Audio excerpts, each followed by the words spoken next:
Hello guys, Elven Warrior here and welcome to today's video. So today I've got a special video for you. I am going to do an ultimate beginner's guide for the High Elves. So this is something new that I'm doing, and hopefully if you're liking this kind of video, let me know in the comments please. Just so if you want like any more doing for other races, then that'll be then obviously I can sort that out. And what we're going to be going over, we're just going to be going over like the basic stuff about like the settlements, what buttons mean and stuff like that, and what like special like mechanics for each of the factions within the High Elf race, playable ones that is, and just stuff like that. So this is aimed for beginners, but if you like, you know, if you played, because there's still stuff that like I've gone through and I've been like, oh, what's that, and like not really paid much attention to. So hopefully you'll learn something. Hopefully. So before we get into it, then guys, if you haven't done so already, hit that subscribe button. Be most appreciated. You'd be helping the channel to grow. All right then. Now let's get started. So first and foremost, so when you click on a settlement, so it brings up these. So what we're going to talk about at first is this over here. So this is the growth. So what growth does is when your settlements require a certain amount at each level to be able to grow before you get a population surplus, so you can increase the level of the city or like the town. So yeah, so as you can see, we've got 89 growth, which is positive one, so we'll gain that each turn, and that adds on to this, and the target is 200, and then you can only get a maximum of like 5 population surplus, and which it goes up each time. So yeah, next one is the tax province. So basically you can turn the tax on and off, which, as you can see, it affects your income and your public order. So if you turn it off, you lose income, but you gain public order because you're not taxing. But obviously you need the money, so you've just got to deal with public order. So next of all, corruption. Okay, so each race has a corruption. So as you can see there, it's either chaos, undead, skaven, or untainted. So the High Elves use untainted corruption, so it's basically like pure. So yeah, once you start getting into like once other corruption start creeping in, it starts causing public order problems. And province effects. So this is things that basically can affect the whole province, whether it's positive or negative. So as you can see here, every race and faction pretty much gets this. So basically, depending on your public order will depend on what benefits or setbacks you get. So the worse into public order, the worse into public order you go, the you gain more public order like benefits, just so it like slows down the rebellion stage. But it also has effects on your tax rate and your growth and your recruitment costs. So and your local recruitment capacity as well. There's this. So this is from these here. So this is your edicts. So you've got this one to choose from, which affects your growth and construction costs for buildings. This provides extra untainted, but it says +2, but this is +2 per settlement in the province. So it says +2 there, but in this province it will be +8. So it'll be 2, 4, 6, 8 for the region. So if you're in like a high chaos or high corruption region with chaos, vampire or skaven, and it's got multiple, like it's more than 2 regions, you can put that down, and that is a good way to help as well. You get this one that helps the recruit rank, increases recruit rank and capacity. This one affects trade and tax rate. And this one gives -10 movement range for enemy armies starting their turn in this region. Also, enemy hero success chances are reduced in anywhere in this province, and also ambush success chance is +10%. Okay, so we've done this side now. I'm going to move on to this. So this button's already highlighted, so whenever you click on it, you'll generally see this first. So this is your settlement overview. So you can view basically what buildings you've got, what buildings you can build, and basically how many slots are to be unlocked for the next tier and how many it can hold, full stop. So there's not much to go over there. It's just an overview basically. So next one, garrison details. So this tells you, you click on that, it shows you what garrison, what units are garrison, and if you hover over it, what the health is like. So as you can see, the Shrine of Asuryan, it's currently a ruin, so therefore there's no garrison. Like, it's one turn away, but it's, you know, it shows you that. And then there you go, perfect example as well what I mean. So Tyre of Lycian, I've just recently took that, and as you can see, the garrison is slowly replenishing, and like, so that's like worse, and then this one's a bit better, but then Lothern is at full strength because it's not been attacked or anything like that. Okay, so the next button across is your building browser. So I'm not going to go into too great a detail about this because I am going to do another video on it, on like the building mechanics, so check that out.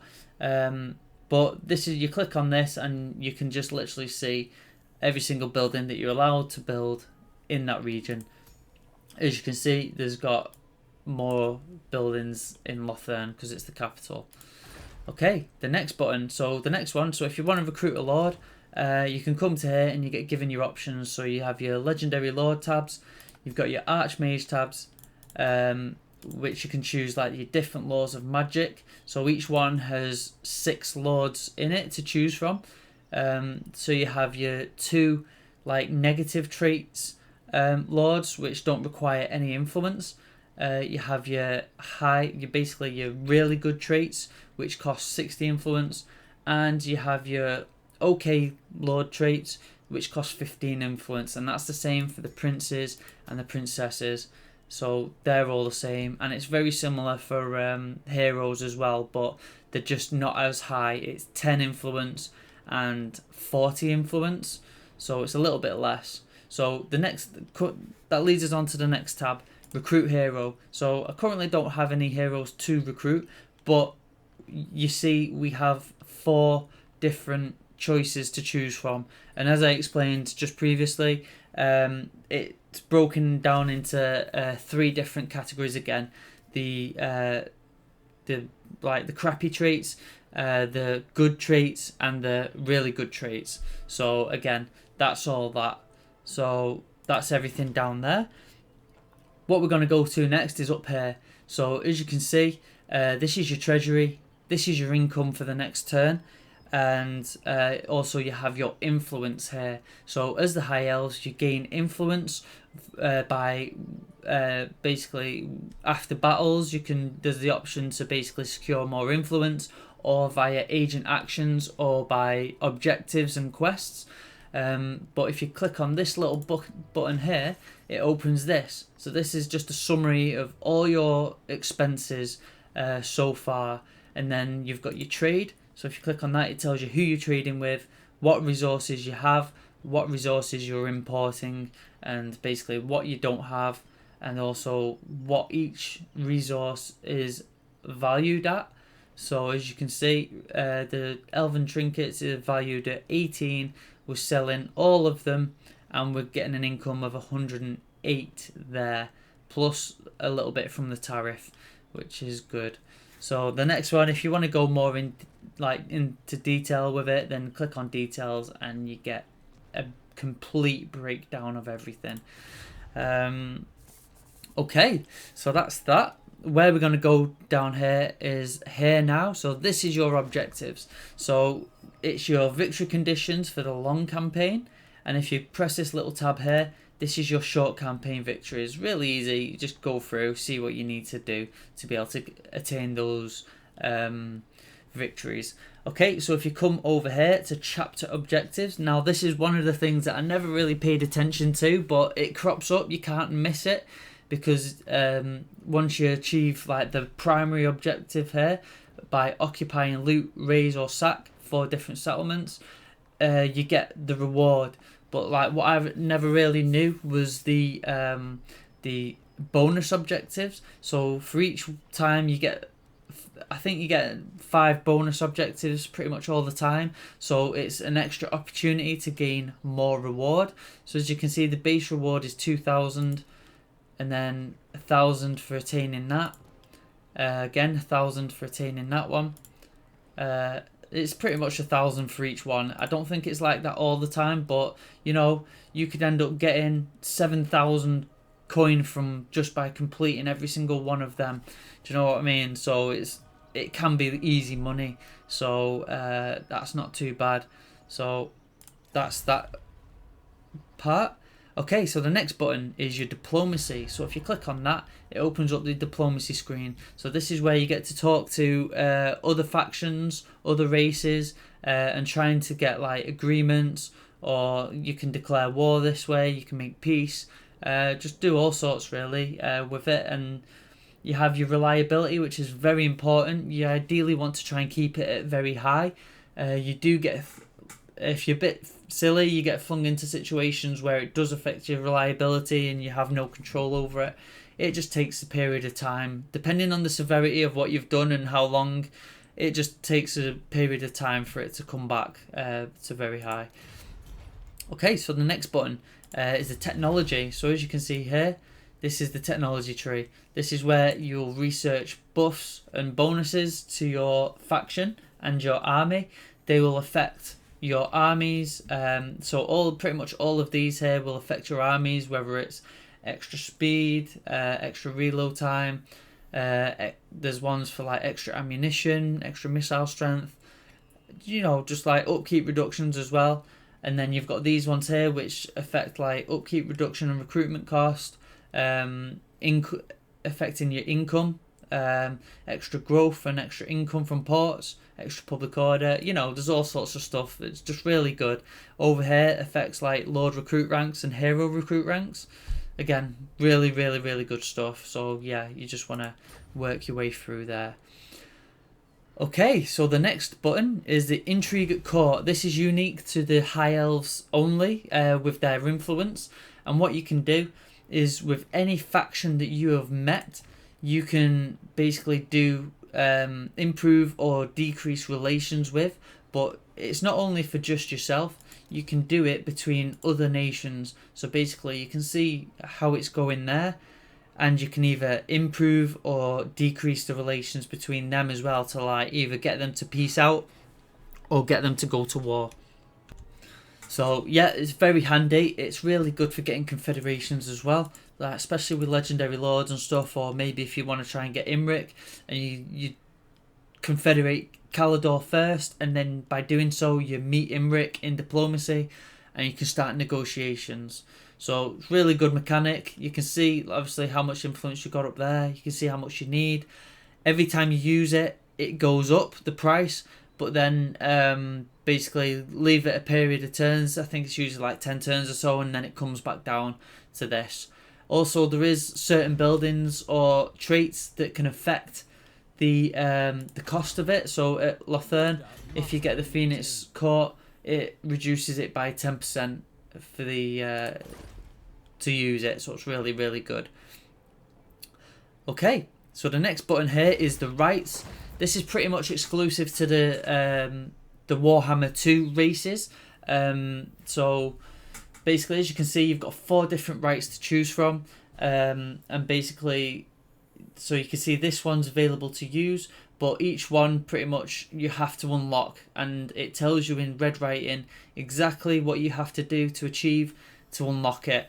And then once you've unlocked it, you're able just to perform them once you've met the required cost, basically. So it costs each time to use it. And as you can see here, this is the cooldown, and then this is the duration, how long these effects last for. So as you can see, each one's pretty much different. Okay, so on to the next button.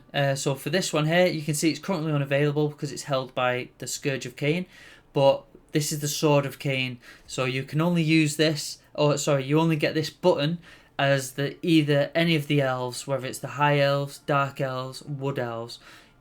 they're the only ones that can draw the Sword of Khaine. Obviously, other factions can gain the Sword of Khaine through fighting, by defeating the holder, but by actually drawing it from its shrine, it's only an elf can do it, pretty much. So, yeah, that's all that. And then we come up to up here, you can see like the little map, so you can zoom in and out, and it shows you the entire map that you're on, and you can also just drag it. So this button here is your missions and quests. So as you can see, we've got a quest to take the Phoenix Gate. So to gain this item, it doesn't have to be yourself. It can be an ally, whether it's a defensive or military ally. As long as they've got it and you're allied, you will get that item. So it's really, really good. So it's why it's really good to like playing as Tyrion, get an alliance with Averlorn, and then when they eventually take the gate, you'll gain that item, which is a very, very good item.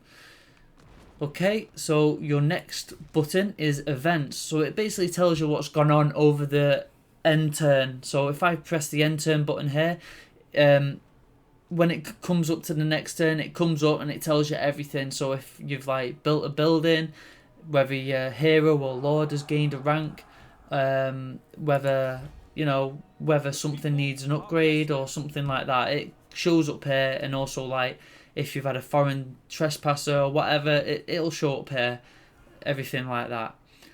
So your next button is for lords and heroes. So this will show you all of your lords that you have currently out on the map and in reserve, and it shows you all your heroes that you have recruited. So don't forget, if you disband a hero, you effectively kill them. They do not come back. So unless you get them to immortality, they will not come back. But if they are immortal, it'll just be like the wounded, and then they'll come back in like 5 turns. So yeah, you'll be able to see all of them there whenever you add to them. Okay, so the next button is provinces. So this shows you all the provinces that are in the game. So as you can see, we've got Eataine, and there's the faction banner because we have a completed province. So I'll show you there. You can see these are broken, a contested province. So you can click on that, and you can see that obviously they don't hold the entire thing, so it's not got their banner on it. It's contested. So you can just see like things like public order, the income and stuff like that, and you can see the little hammer there. There's options to build. You're able to build something basically, and you can see all like the enemy provinces as well that you can see. Okay, so the next button is known factions. So basically this is all of the known factions to you. So these are all the ones that you've met and that you can interact with. So as you can see, it just gives you a quick breakdown, gives you strength rank, whether you can trade with them. You can see there with Averlorn, you cannot trade. If you hover over it, it just explains, because there's a route cannot be established from their capital, which is this one. You can see these little like extra bits on the side of the banner compared to this one. That is their capital, and you'll see, I'll show you the same on mine now. It's exactly the same. It's the same style for the High Elves. Each race has their own style, and it's the same obviously for each race. But yeah, you see the difference there. That's the capital. So they can't get a trade route via land or sea to here. So a funny one with Yvresse, like you seem to think that if you get this one and then that one, you can trade, but you can't. There's no physical road from Yvresse to there, but we'll go over that on the Yvresse one. But as you can see, the road comes down here. It's not until they get this province that you can trade by land and sea. So just bear that one in mind. Okay, so this final button over here, as you can see, if you hover over it, it's the faction summary. Okay, so it shows you the bonuses that your faction has. So for Tyrion, he has plus 20 relations with High Elves. He has construction time reduction of 50% for the Shrine of Khaine. And he has a recruitment duration of -1 turn for infantry and cavalry units, which is very, very good. But if you click on it, So it brings up this. It gives like details of where your capital is, what provinces you owned, and stuff like that. What your treasury and income is, and it shows you your faction power. It says like you can see how many armies you've got, how many of each hero you can get, like your capacity and how many you've got, and it shows you like what climates are suitable for your faction and which ones are not, basically.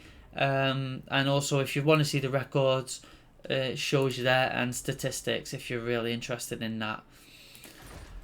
Okay, so now we would move on to faction mechanics, but as for Tyrion, he doesn't have any faction mechanics that's unique. He was one of the first two factions of the game for the High Elves, so they didn't really have any special mechanics. They were just like very, very basic, but we're going to cover each High Elf faction like individually and go over their special traits. So we'll move on to the next one now, which is the Order of Loremasters. Okay, so onto Order of Loremasters now, and Teclis. So as you can see, his is pretty much exactly the same as Tyrion's. He's the second base faction for Warhammer 2 of when it was released. So I'll just go over his faction summary, and then we'll move on to the DLC ones, because they, from then on, they all have faction mechanics. So as you can see here, High Loremaster, he has diplomatic relations with men, high elves, wood elves, lizardmen, and dwarfs. So that's really handy. He has construction cost reduction for mage buildings in all regions. So that's very good as well. He has a recruit rank of +5 for Loremasters of Hoeth, mages, and archmages. So he's the head of the order. So obviously, it makes pretty good damn sense, doesn't it? And he has a recruitment cost reduction for Swordmasters of Hoeth and Phoenix units. So yeah, we'll just click on, and as you can see, it's pretty much the same as Tyrion's. It's the same on all of them. It just obviously different climates, different faction effects, and stuff like that. So there you go. There's Order of Loremasters. Just a nice quick one, because it is exactly the same as Tyrion. So let's move on to the next one. Okay guys, so this time we're on to Averlorn. So Alariel the Radiant, so she's the faction leader. So we'll just go over the faction summary again first, and then we will cover the mechanic. So as you can see there, Carnival of the Everqueen. So Alariel can reduce the cost by 25% for intrigue at court.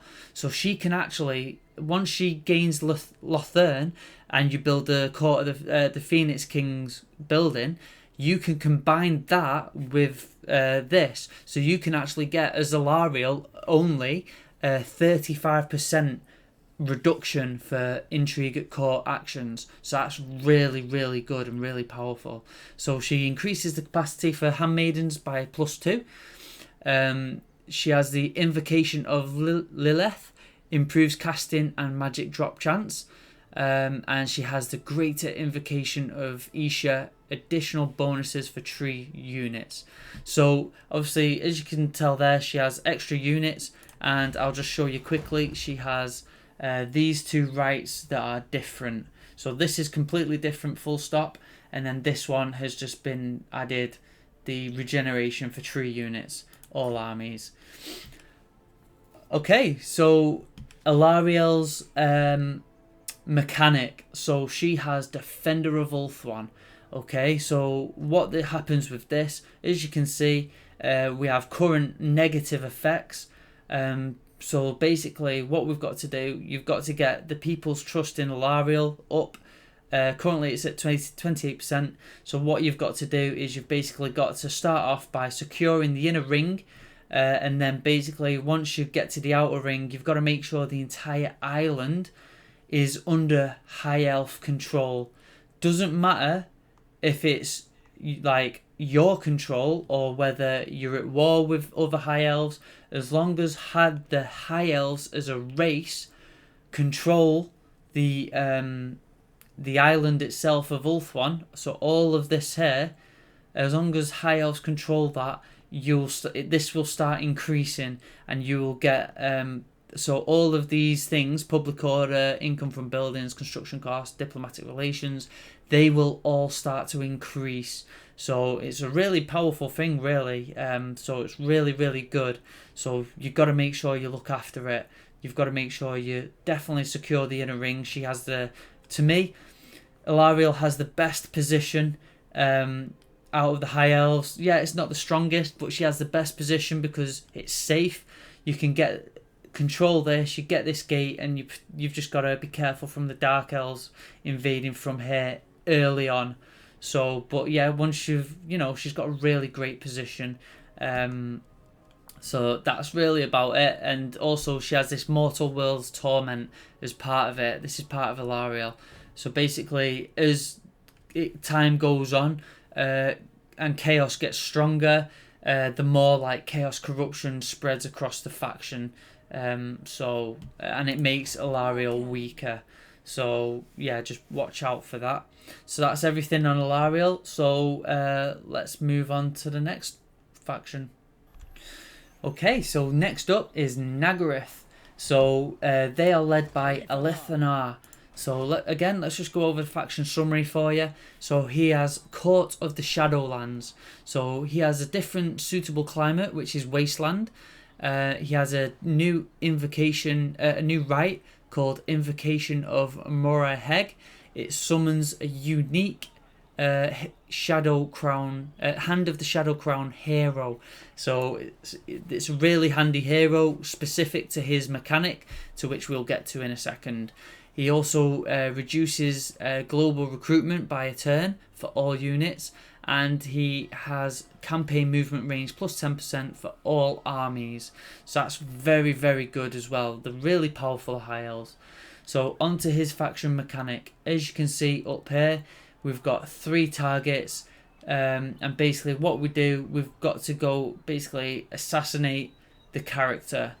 Well, it says defeat, so I don't know whether you're able to just defeat them in battle, but generally you have to kill them. So with the so if I just show you the hero, you can get the hero from there, and basically they have 100% assassination success chance. So basically they cannot fail. You just send them, let's just say you're able to summon them, you send it over to Rakath, you have 20 turns to do so, and then if you're successful, you get these rewards. You get 4,800 gold, this much influence, and you get this as well, which is fantastic in getting early confederations. You get plus 20 relations with High Elves, and then also an extra bonus of recruitment, 50% recruitment cost reduction for Shadow Warriors and his unique unit of Shadow Walkers. So each one is different. He's the closest one. He's literally just up here. So obviously there's no extra added bonuses there. But sometimes it can change. It can be random. And then you've got, if you click on the name, it takes you to them as well. It shows you exactly where they are. Again, this is a very good one as well. Extra relations and upkeep reduction for all units, for all armies. Very, very good indeed. So, okay, that's pretty much Eataine covered, and we'll move on to the next one. Okay, so the next faction we're going to talk about is Yvresse, led by Eltharion the Grim. So as you can see, Eltharion doesn't start on Ulthuan, but he does technically, because he has 2 locations.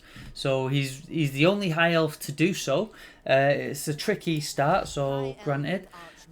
So let's go over his faction summary. So he has the Realm of Mists. So he has access to the dungeon of Athel Tamara. He can spread the mists of Yvresse, cloaking Eltharion and his allies' lands in a defensive shroud. He has a diplomatic relations penalty of -80 with greenskins, and he has a recruit rank of +3 for spare infantry and ranger units. So some really good stuff there, and the Dungeon of Athel Tamara is really, really good. It's very good. So as you can see, his mechanic up here, so this is the defense for Yvresse. Basically, it's in 3 levels. So you've got to get it. So if you just hover on this bit here, it shows you like what level, well, how much you've gained, and then this will tell you up the top. It shows you need between 25 to 49 to activate this one. You need 50 to 74 to activate this one. And you need 75 to 100 to get the highest tier, which is the most powerful. So you go through it. It just has basically the mists are reactivated, spreading throughout the Tor Yvresse region. So it only does it for just the region of Tor Yvresse. And you have an ability where you're able to summon the sentinels when defending Tor Yvresse. And then the second one, they spread to all owned regions in Yvresse province. So basically the first one just, like I said, just does Yvresse, and then so if you own the rest of Yvresse or whichever regions, it then spreads to then. And then you get 2 abilities that you can summon. So you can summon the sentinels when defending Tor Yvresse, and you can get the army ability, Oath of Replenishment, when defending Yvresse. And then the third tier spreads to any outer region of Ulthuan owned by a defensive or military ally. So if you see that, literally it should be able to spread to any of these, which will be very handy for like when the Dark Elves come to invade. So you've got to take them out. You've got to defend, really strongly, and you've got to prepare for it basically. So, and then you get basically more and more powerful upgrades of the same 2 abilities we've just spoken about. So as you can see, we've got this here, Warden Supply. So you can gain this by, as it says there, by indoctrinating prisoners, which I'll show you this in a minute in Athel Tamara. Greenskin settlements destroyed, executed prisoners, completed objectives, Mistwalker candidates, and you can also lose some by doing Athel Tamara upgrades, which again I will show you in a second. So the Warden's Cage, this is unique to Eltharion alone, to his faction. So basically once per battle, you can basically target a lord or a hero. You can basically, it's like a net of Amantok. You trap them, they cannot move, they get reduced melee armor, melee defense and armor, and you basically have to kill them within that 25 seconds. If you manage to kill them, you capture them, and you come to this here, Athel Tamara. So you open this up, and they will come here. You can unlock that by using your Warden Supply, and you have other things as well. You can also upgrade. So you've got, these are like army abilities. These are basically like campaign abilities. So the first one is a Ruined Mistwalker command. So basically you go through each one and you get like extra like blessings and stuff like that. You get extra Ladriel's blessing. So that'll help with gain towards this. And then like the next one is a training grounds. The next one's archery range. And Halls of Eldrazi. Can't say it. So this just buffs up your units basically. This increases your capacity, and same with this one. And then these ones over here, very good ones. The Shrine of Loic, you can get extra influence per turn passively, so that's excellent, very good one to get. This one activates the mists. It's really good. You get greater ambush success chance and everything, so that's fantastic. And then this one is handy for here, the interrogation chamber. You can get the first one, you can interrogate prisoners, and then you can get extra experience from that. So it's really, really powerful, good mechanic of Eltharion's. It's probably one of the better ones. Combining with like some of the other legendary lords and their lord effects, it's fantastic. It's definitely one of the best mechanics for the high elves anyway. So let's move on to the final one, and we're nearly done. Okay, so on to the final high elf faction now, the Knights of Caledor, led by Prince Imric. So as you can see, I've got him all the way over here, Prince Imric. So first and foremost, let's go over the faction summary. So he has Court of the Dragon Prince. He has dragon taming. He seeks out the secrets of the mighty dragons or defeats them for their allegiance. The Invocation of Eldrazi improves and grants experience to dragon princes, lords and heroes. He has the Greater Invocation of Vol, additional bonuses for dragon units. He has a recruitment duration reduction of -1 turn for dragon and dragon prince units, which is very good because they can take a while, especially the dragons. So as you can see, this is his mechanic up here. So it starts off as at 10. So on turn 1, that'll be 10. And basically you've got to wait 10 turns, and then this happens. We've got an event, and now we've got, as you can see, 20 turns to go seek out this dragon, which is there. So it'll come up like this. Where are we? Yeah, there we go. Dragon sighted. So you'll get that. So this is an example as well of what the events are like as well. So there's more different things. It shows you like what happens. So yeah, what you do is you basically go like. So for example, I'll just go do it just to show you. So you just go to it with your lord, and you get given these options. So you can consult the dragon. You can get like army bonuses. You'll encounter the dragon later on, but you pay for it. You can gain influence. Again, you'll get it just increases influence. Again, you pay for it. Ritual of War. You challenge the dragon. You defeat it, and basically he will join your ranks. You'll be able to recruit him, or you can just leave the dragon alone and you'll see it later on another time. So for instance, just go with that. That influence is bloody damn handy. So especially for Imric, he starts the furthest away from Ulthuan, and basically he gets the option to be able to confederate Caledor as well. So I'll just show you that. The Return of a Prince. Once you've met the requirements, you will get the opportunity to confederate. So obviously you want to be friendly with all the high elves when you return. So you don't want them declaring war on your homecoming. So okay, so that's pretty much it, guys. I think I've covered everything basic and all the mechanics and everything. I hope it's been a useful video for you guys. If you've enjoyed it, don't forget to shove a like on the video. Let me know you've enjoyed it. Let me know what you think, whether you found it useful, whether you thought anything else needed to be added. Let me know in the comments. Hit that subscribe button as well for me, guys. Be very much appreciated. You'll be helping the channel out so much by doing all of those things I've just mentioned.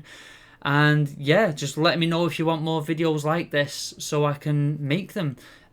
So yeah, stay safe, guys, and I'll see you all for the next video.